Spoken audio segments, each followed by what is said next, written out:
Está no ar mais uma emissão do Economia e Negócios, o programa da TV Miramar que aborda o pormenor à economia moçambicana. Seja bem-vindo a mais uma edição do Economia e Negócios.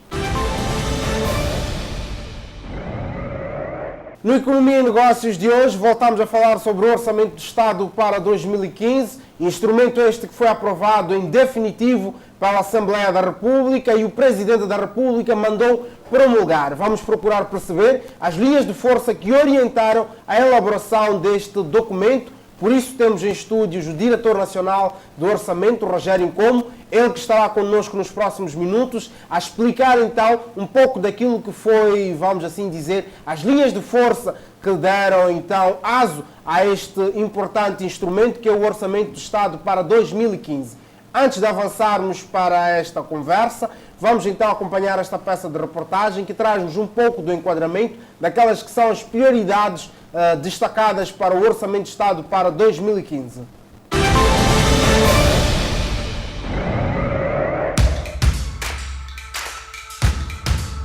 Este mês, ficam definidas as políticas governativas a curto e médio prazo para Moçambique, após a apresentação e votação do Programa Quinquenal e do Orçamento Geral do Estado. Estes são os primeiros documentos de projeção macroeconômica do governo de Filipe Nyusi.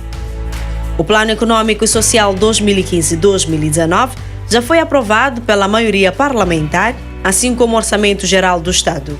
Este último foi promulgado há cerca de uma semana pelo Presidente da República. O Orçamento do Estado prevê uma despesa de 6.315 milhões de dólares, ou seja, 31% do Produto Interno Bruto. Comparativamente ao ano passado, registra-se um aumento de 5,5% da despesa total, embora com menor peso previsto no PIB. O cálculo implica recursos internos superiores a 4 mil milhões de dólares, divididos entre receitas e créditos. A nível de financiamento externo, prevê-se uma redução nas doações e aumento nos empréstimos, o que representa um alargamento de 1,7 pontos percentuais da dependência externa. No total, e segundo os dados conhecidos ao momento, o déficit orçamental previsto abarca 11,1% do PIB nacional. Os setores da educação, saúde, infraestruturas e desenvolvimento rural vêm também as verbas reforçadas. Já aprovado em Parlamento, o Programa Quinquenal reforça as políticas seguidas nos anos transatos. Para o período 2015-2019, o governo prevê a continuidade das taxas anuais do crescimento econômico entre os 7% e 8% e uma inflação abaixo dos 10%. A indústria transformadora vê o seu peso no PIB duplicar, assim como se avança um aumento nas receitas do Estado para os 32%. Entre as prioridades governativas, o Plano Econômico e Social aponta para o combate à desnutrição aguda na primeira infância e para o aumento dos profissionais de saúde per capita. Questões de saúde pública, como o controle de epidemias, também são apontadas, através da melhoria da qualidade da água e das condições sanitárias em territórios rurais e urbanos.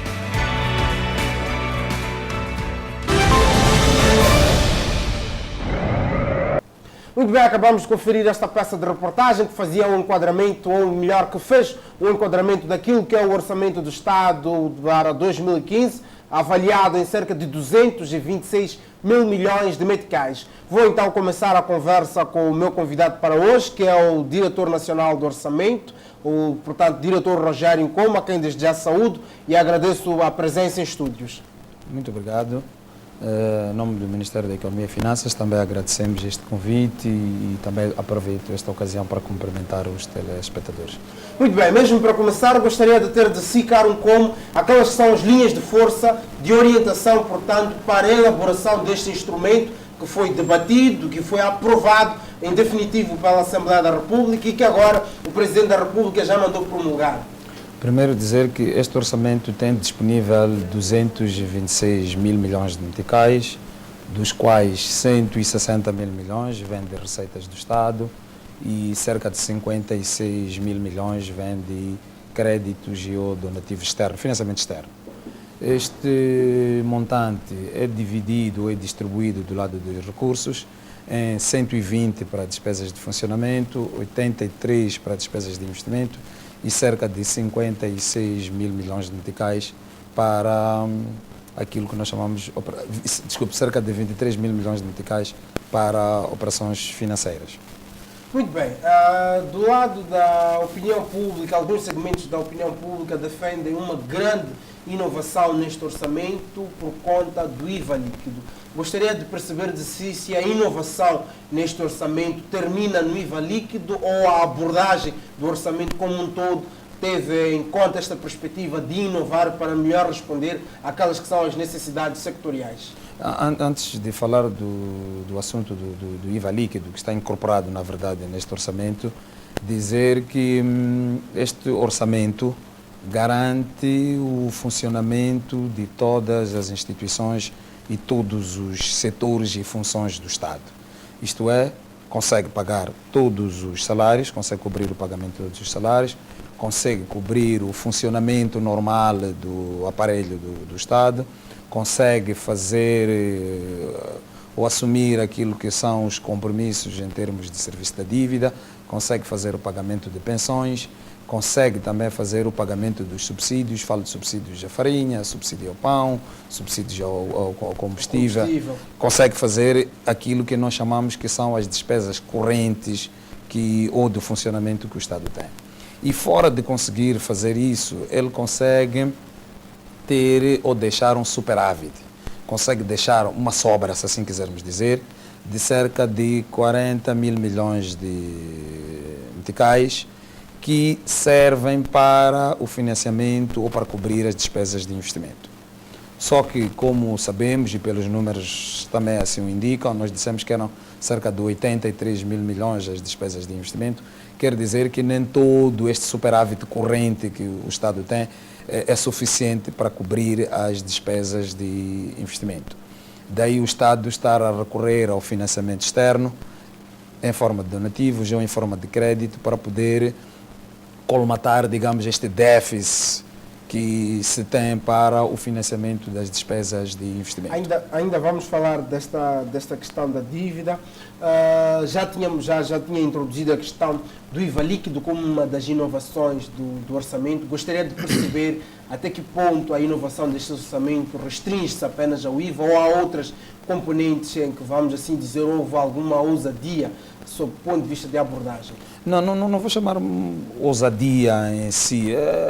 Digamos, são as reformas que o Estado vem fazendo dentro do setor das finanças públicas de ano para ano.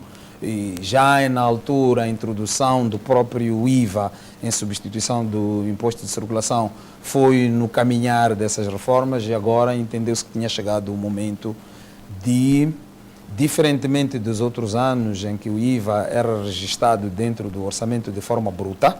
O que é que significa isto? É que tudo aquilo que os agentes econômicos vão pagar ou iam pagar à administração tributária era registrado como receita no Estado. E depois ficava diluído dentro das receitas do Estado de forma que pudesse cobrir qualquer despesa. Tanto do reembolso, porque, como sabemos, o mecanismo de pagamento do IVA dá situações de crédito, e créditos esses que são reembolsados aos agentes econômicos. O que sucedia no passado é que, uma vez que esta cobrança ficava diluída ou ficava dentro das mesmas contas de funcionamento normal do Estado, no momento em que se fosse ou que se tivesse que fazer algum reembolso, poderia acontecer que este reembolso não fosse feito a tempo. Por quê? Porque o valor que entrava dentro das contas, ele já não distinguia qual é que é aquele que vai servir efetivamente para o reembolso ou qual é aquele que veio do pagamento do IVA. Ficava misturado. Nós, se tivermos aqui 3 notas de 100, 2 vêm de si, uma vem de mim, eu baralho as notas, depois não vai conseguir me mostrar quais são aquelas 2 notas que vêm de si. Isto é que acontecia. Então, fazia com que muitas das vezes o reembolso do IVA não fosse atempado. E o que é que se decidiu fazer agora em 2015? Foi separar ou isolar do pagamento que cada agente econômico faz do IVA, uma percentagem deste pagamento é depositado numa conta à parte. Digamos, a conta fica cativa. fica cativa esta conta e fica a servir apenas e apenas só para os casos de reembolso do IVA.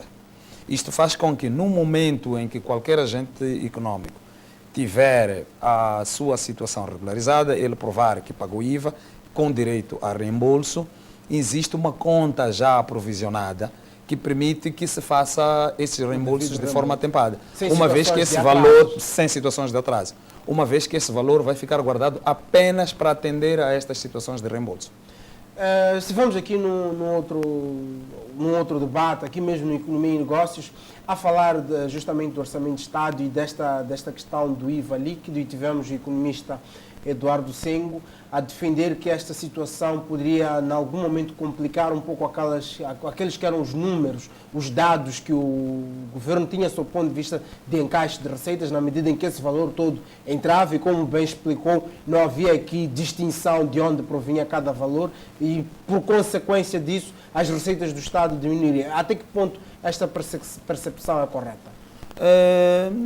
Não é linear. É verdade que, porque era registrado, o IVA era registrado de forma bruta, há algum diferencial que parecia ser por performance tributário, efetivamente. Porquê? Porque está de forma bruta, isso é óbvio. Mas em termos de equilíbrio, e isso é que é o importante num determinado orçamento, é como é que este orçamento equilibra, qual é o balanço entre as entradas e as saídas. Uma vez que agora o sistema de registro é líquido, isso implica que do lado da receita foi diminuída a parte que vai para os reembolsos, mas também do lado da despesa foi diminuído aquilo que saía para os reembolsos. Então, no final, balança, é zero o resultado. Se tiramos 5 em cima, do lado das entradas, e voltamos a tirar 5 do lado das saídas, uma vez que o valor está isolado numa conta, o balanço é zero. Percebo.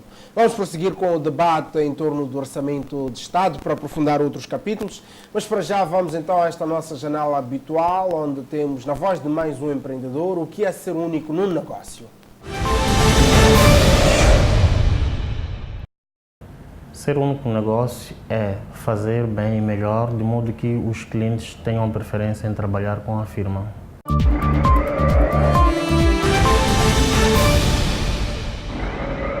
Ser empreendedor é identificar, inovar, criar uma oportunidade de negócio, criar os meios para poder explorar essa oportunidade e transformar em negócio.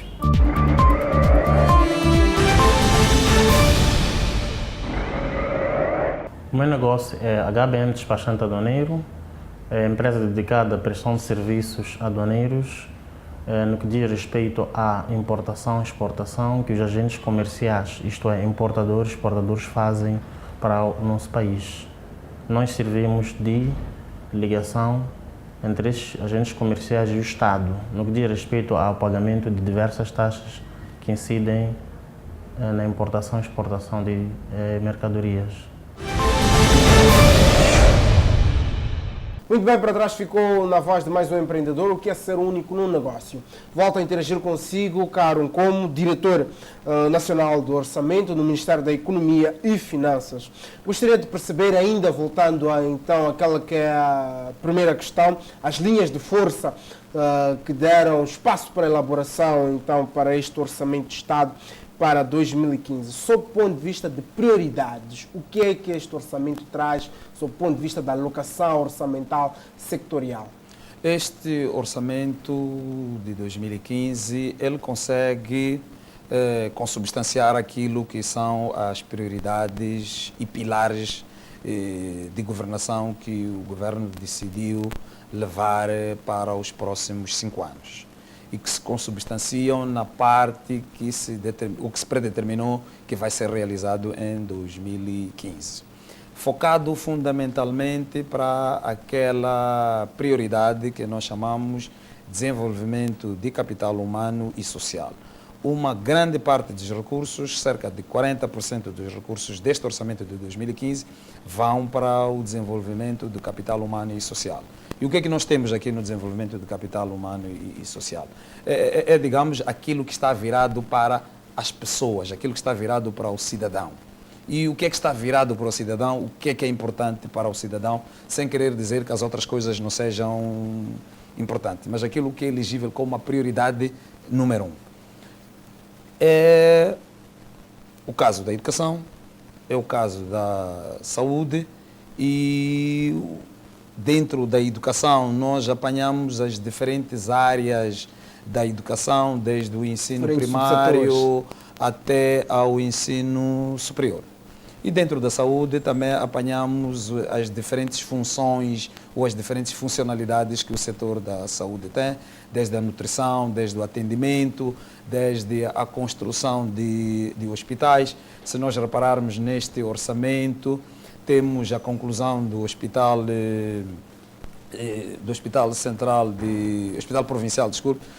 Provincial da Zambésia, temos o início da construção do Hospital Provincial de Nampula e de Inhambane e muitos outros postos de saúde estão lá plasmados neste orçamento, mostrando esta viragem ou este foco que este orçamento tem para com o desenvolvimento humano. Muito bem, já abordou aqui um pouco a componente da saúde. E em termos práticos, já do lado da educação, como é que será, vamos assim dizer, trocando em miúdos, como é que será gasto este valor alocado para este setor? Um dos grandes custos com a educação, e é natural que seja assim, porque tem a ver com a rede de escolas ou a rede de ensino que o país tem. O grande custo que se tem com a educação é com o pagamento dos professores. Por quê? Porque se nós repararmos no Estado, a maior força de trabalho que o Estado tem é professores. Volta de 70% a 60% da força de trabalho que o Estado tem está ligada ao setor da educação e fundamentalmente os professores, vai para os professores. Mas fora disso, há que também há uma tendência ou a necessidade de melhorar aquilo que é a prestação de serviço dentro da educação, que obviamente sendo fundamental o papel do professor, o indivíduo professor, também a continuação da construção de escolas e de salas de aulas naqueles casos em que nós já temos uma escola, há necessidade de melhorar as condições das salas de aulas, há necessidade de aumentar o número de salas de aulas. Também a aquisição de carteiras de escolas, que vimos os últimos exemplos das visitas de Sua Excelência o Ministro da Educação e mesmo de Sua Excelência o Presidente da República, que fizeram em diversas escolas primárias, viu-se que há um déficit grande de carteiras. Então, este orçamento não vai resolver tão somente este ano esta necessidade de carteiras, mas há um valor mais ou menos significativo que vai ser alocado à aquisição de carteiras fundamentalmente para o ensino primário. Muito bem, deixando este foco que aqui referenciou de cerca de 40%, que é direcionado para a questão do capital humano, formação e desenvolvimento do capital humano, gostaria que abordasse já os outros setores. Como estão os outros setores? Os restantes 60%, esta fatia de 60%, como está distribuída? Neste caso, o setor a seguir, fora deste do capital humano, é o desenvolvimento de infraestruturas. Por quê?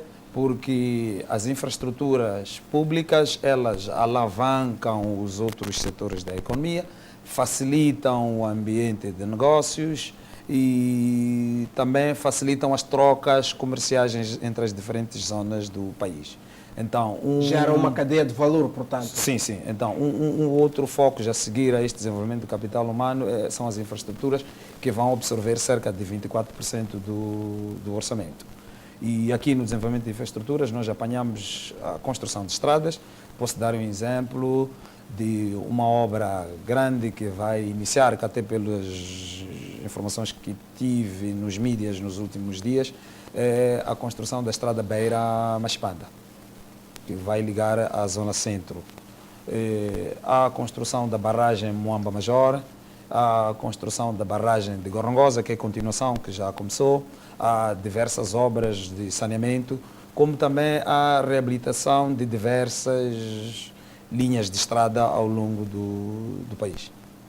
Muito bem, vamos continuar com o debate aqui em torno do Orçamento do Estado para 2015, procurando perceber então as linhas de força deste importante instrumento que está orçado em 226 mil milhões de meticais.